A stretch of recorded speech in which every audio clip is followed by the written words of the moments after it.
Hey everyone, welcome to Toon Chat. It's Gravy and Zombie here, and we just caught the latest episode of Steven Universe. What was it called? The Answer. The Answer, right. And it was pretty cool. Like, it starts off very simple. Garnet wakes up Steven in the middle of the night. I guess it's his birthday. And she decides to tell him an, I guess, after bedtime story, which is her origin story, which I thought was very interesting. And she showed up without her... No glasses, yeah. So you see all three eyes, which was pretty interesting. I thought it was weird. It's like, why is she not wearing her glasses as usual? But it was a very soft touching moment. You see her eyes and she's very expressive. And she starts telling him this story and it goes into this flashback. But this flashback is done in a different style than the normal show. It starts off with some very vivid palettes and it's very stylized. It reminded me of a couple different cartoons. But the thing that really stood out to me was there's a very old cartoon called The Adventures of Prince Ahmed, and it's the very first feature-length animated film, and it's done entirely in silhouette. So the entire thing is done in black silhouette with colors projected behind. I think it was colorized later. It was done in black and white first. You only see very minimal details. It's very kind of graphic styled, and you might see in close-ups, you might see the characters, like their eyes and their mouths. And it reminded me of the gems that we saw in the background in Blue Diamond's court. So I don't know if it was meant to be a direct reference, but I noticed that Blue Diamond's little thing that she was sitting in looked a lot like a screenshot from this particular animated cartoon. So that was kind of interesting to me. I thought it was like a throwback to that. And we saw that, I think this is the first time we've seen multiple of the same gem. Yeah, you see in the silhouettes. And with the rubies, there's three of them that guard Sapphire, right? Not just one, like we've seen up till now. So there were three of them, and I thought that was really interesting. They all have their gems in different places on their bodies. So we know that Garnet has a gem in her hand, and Ruby, the ruby that forms Garnet, has a gem in her hand. But the other two, one had it in his shoulder, and one had it on the outside of the hand, right? The outer hand, not the palm. So we learned from that, not every type of gem has the placement in the same spot. So we also see 2 seconds later, we see Blue Diamond's pearl, which I guess it's implied that pearl is a servant to Blue Diamond. Right. And she had her pearl, which was completely round, unlike our pearl, which I think is slightly elongated or something.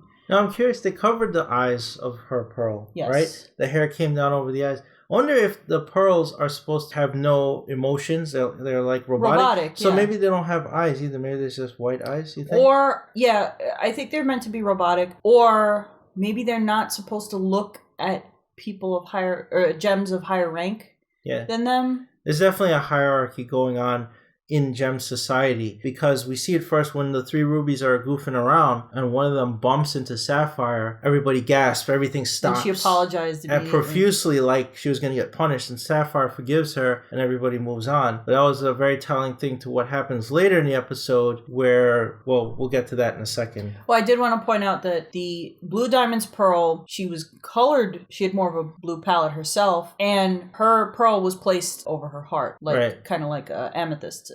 Right. So that was interesting. So they kind of reinforced the fact that not every gem has placement in the same spot. So that's kind of, a little piece of information that we weren't privy to before. So that was interesting. And the other thing that we learned is that there's kind of a set of rules to fusion at this point. So this is set almost 6,000 years in the past. And Ruby and Sapphire accidentally bump into each other and they wind up fusing. And well, they don't accidentally. Ruby saves her from Pearl's attack. Yeah, I fast forwarded a little bit, but so they wind up fusing, and when they unfuse, we overhear, fusions are only supposed to be with the same type of gem. So only like gems can fuse. So we see the three rubies fuse and they become an even bigger ruby.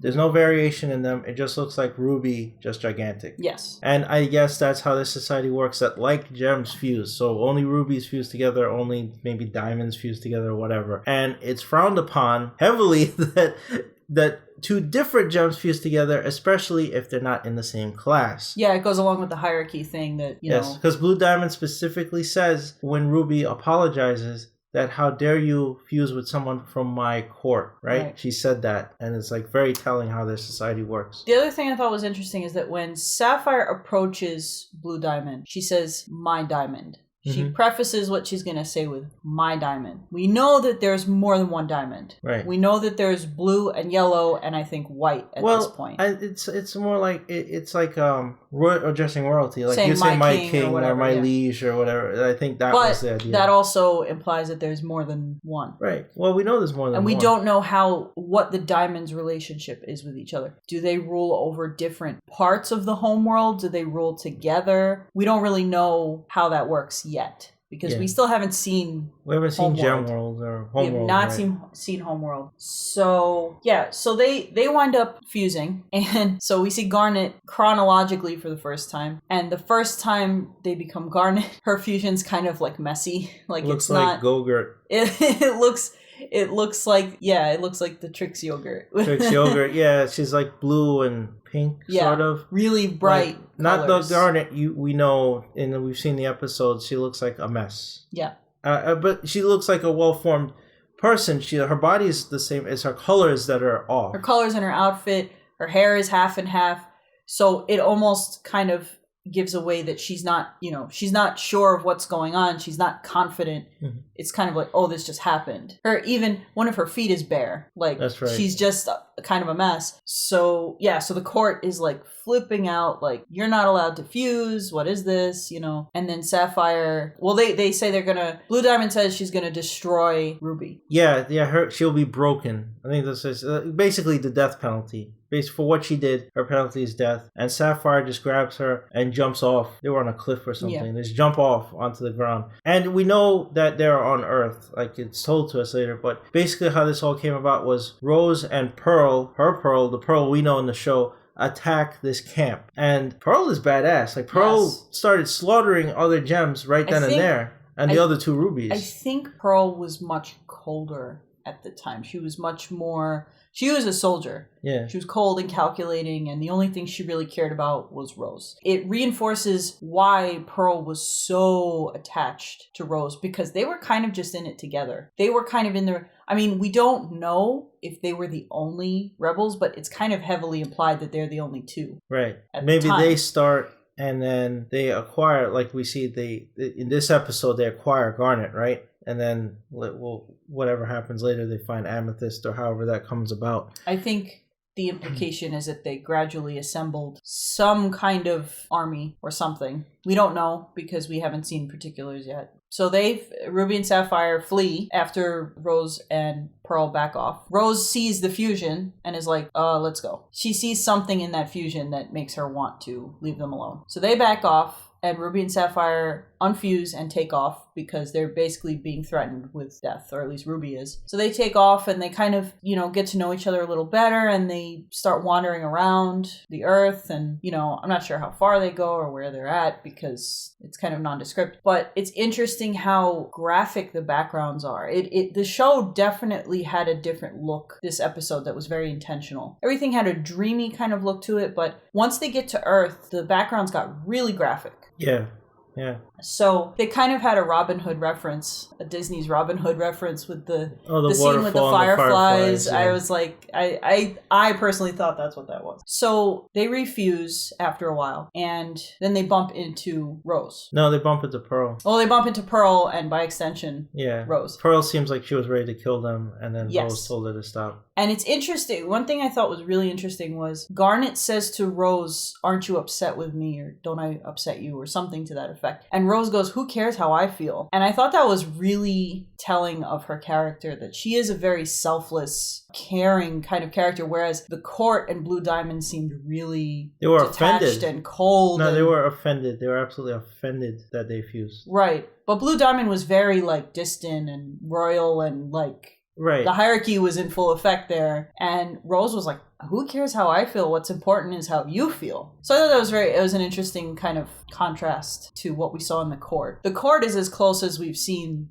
to Homeworld, basically. Right. We've not gotten any closer than that. Yeah, and so this is basically how Garnet is accepted into the crystal gems. And so, so Rose kind of accepts her, and she's like, what's important is that you found love and that you let love rule. So that kind of sets the tone for why the rebels are the way they are and why Homeworld is the way they are, because Homeworld obviously doesn't want to embrace anything different. They're not about that at all. And whereas Rose obviously thinks outside the box. And I think it's kind of like she's fighting for freedom. Aside from defending Earth, I think it's also like she wants to fight for them to be able to do what makes them happy. Right. That's how revolutions begin. She's fighting against the establishment, which is obviously this royal hierarchy that exists with the gems.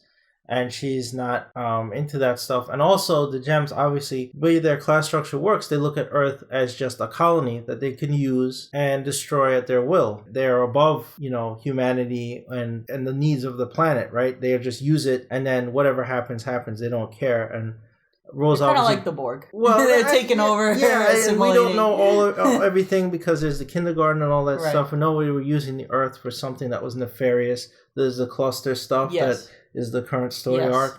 So the Earth is not important to them, but it's important to Rose, and she wants to defend it. And she's fighting against this establishment that is based on like this very rigid kind of culture hierarchy. The last thing I wanted to bring up was there's a lot of things in Steven Universe that are tied to the chakras in Hinduism. And so the ruby that becomes Garnet with Sapphire has her gem in her hand. And the placement of every gem's stone is related to a chakra in Hinduism. So rubies is spirituality and understanding. I noticed that blue diamonds, and you only see it very briefly, but blue diamonds is also placed on her heart, like amethyst. And I thought that was interesting because the very little that we saw of her and heard from her was the opposite of what that chakra is supposed to be. That chakra is supposed to be love, forgiveness, and compassion. But there was none. She was cold as ice. And she basically was the opposite of that.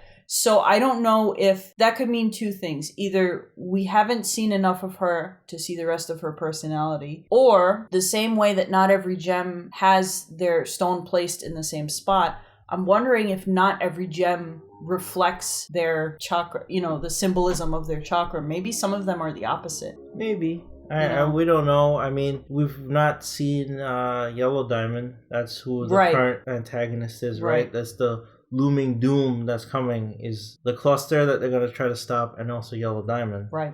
But now we see Blue Diamond, and she isn't very nice. We also don't even know if Blue Diamond is around at this point. We have no idea what's left at this point, because they've already been through at least one war. It sounds like maybe more than one.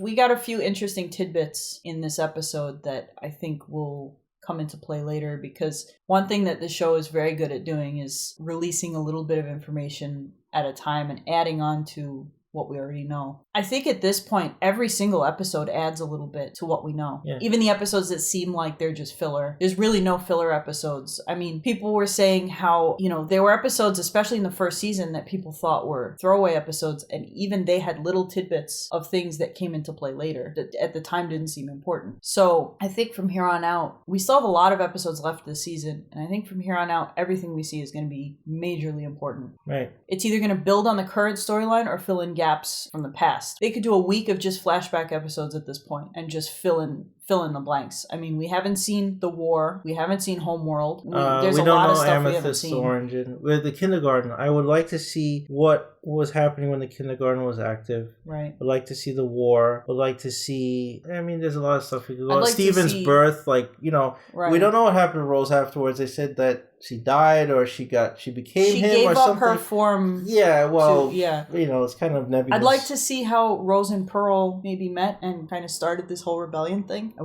How that happened. Right.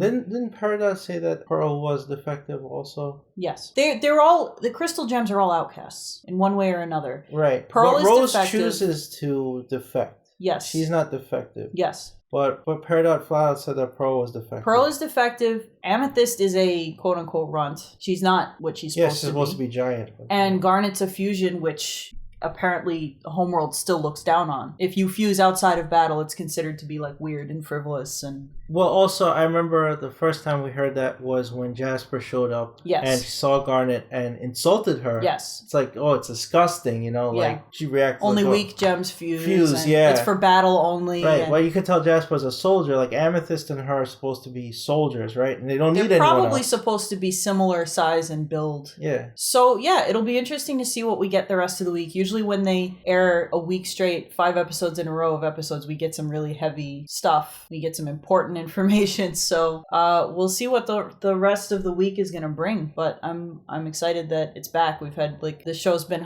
on hiatus since October. Yeah, I don't know how I feel about these bombs. I like things spread out. That way it makes us easier to talk about it. Having a bomb means that we have to talk about it every day. Yeah. And then we get nothing for a while. And we really like this show. So it's like, got bombs. They get a long break. And you get another bomb and a long break. And this show has become, not so much in season 1, but especially in season 2, it's become so sequential. You kind of can't watch them out of order. And if you take a break and you kind of forget stuff, it becomes very hard to keep track of everything. I guess I can't really complain too much because I'd rather this and you get like something than how Gravity Falls is being handled very poorly. How Disney schedules things. We don't get bombs. We get nothing for weeks. You get 2 episodes a month, basically. Yeah, and it's like at random. If it's 2 weeks, 3 weeks, 4 weeks between episodes, it seems it's at the whim of Disney when they decide to air Gravity Falls. It makes no sense whatsoever. Yeah. So I guess I can't really complain, but I would like, you know, I grew up in the 80s and 90s when cartoons came out every week. Sometimes every day. And sometimes every day. Yeah. And you'd see new episodes every day, every week. So now that things have become 11 minutes long and you get drought periods of nothing, and then maybe with how Cartoon Network scheduling things, you get things for a week and then nothing for 3 weeks. It's like, come on, guys. Do better than that. I'm just throwing my 2 cents in. So I guess that's about it, unless there's anything else you wanted to say about it. No, I'm ready. Like, now that they're on the farm and you get all this backstory out of the way, I'm ready for this war to go down. Throw it down. War, I want to see the cluster.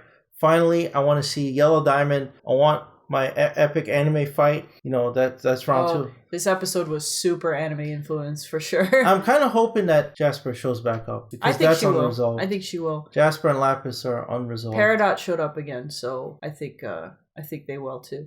There was the episode where Steven had the dream and they both appeared, so I think they'll be back. Right. So we'll be doing Toon Chat for every episode this week, and we will also cover a regular show and Adventure Time when they come back. So stay tuned, and thank you for listening. Bye, guys.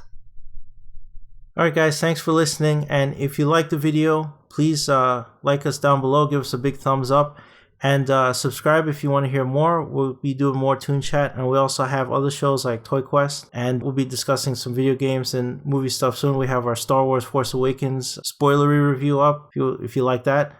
So, thanks for watching, and we'll catch you next time.